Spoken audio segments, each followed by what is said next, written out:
Projects approved by council members in the city of Wilmington tonight. That includes directing more funding to an affordable housing project and making the city more walkable. Council approved allocating another $750,000 for the Starway Village project. Council signed off on the 270-unit development back in July, but the developer says record high interest rates have left the project about $4 million short of what it needs to begin construction. According to the city agenda, the developers also requested another $500,000 from county commissioners.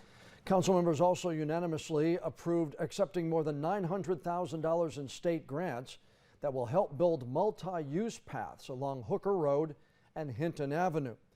That funding will also pay to put in sidewalks and bike lanes along a section of Greenville Avenue and improve the intersection at Greenville and Wrightsville.